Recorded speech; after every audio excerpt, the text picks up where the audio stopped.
ప్రకాశం జిల్లా పరిషత్లో కుర్చీ వివాదం కొనసాగుతోంది. హైకోర్టు ఉత్తర్వులతో జెడ్పీ చైర్మన్గా బాధ్యతలు తీసుకున్నారు ఈదర హరిబాబు.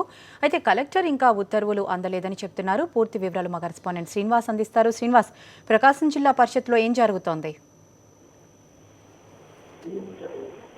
కల్పన, ప్రకాశం జిల్లా పరిషత్ చైర్మన్ కుర్చీ మళ్లీ వివాదంలోకి వచ్చింది. మొదటి నుంచి ఇది కొంత వివాదంలో ఉంది, మరింత వివాదం చెప్పొచ్చు. ఇప్పటి వరకు అంటే జూలై 13న చైర్మన్ గా వైఎస్ఆర్సీపీ మద్దతుతో రెబల్ అభ్యర్థి టీడీపీ రెబల్ అభ్యర్థి ఈదర హరిబాబు చైర్మన్ గా ఎన్నికయ్యారు.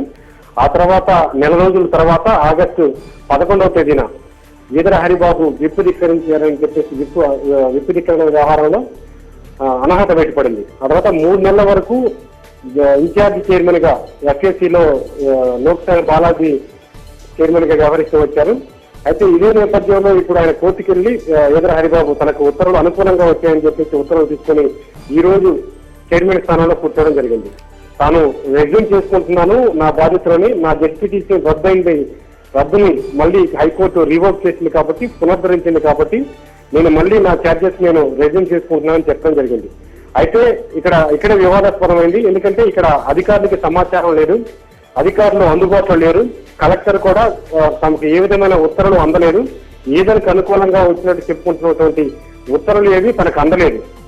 కాబట్టి నాకు ఎటువంటి సమాచారం లేదు, దీనికి సంబంధించి నేను మాట్లాడడానికి కూడా ఏమీ లేదని చెప్తున్నారు. అంటే ఆయన చైర్మన్ గా బాధ్యతలు తీసుకున్నారన్న విషయం కూడా తనకు తెలియదని కలెక్టర్ చెప్తున్నారు.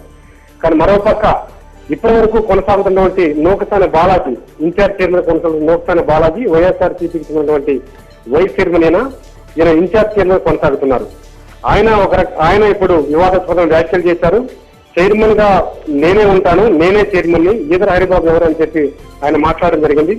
ఎందుకంటే అది అప్రజాస్వామికం, అవివేకం అని అనైతికమని కూడా చెప్తున్నారు. ఎందుకంటే కుర్చీని బలవంతంగా లాక్కోవడం కరెక్ట్ కాదని కూడా ఆయన చెప్తున్నారు. మొత్తం మీద ఈ వివాదం ఎంతవరకు వెళ్తుందో చూడాలి Kalpana. Right Srinivas, thanks for the inputs.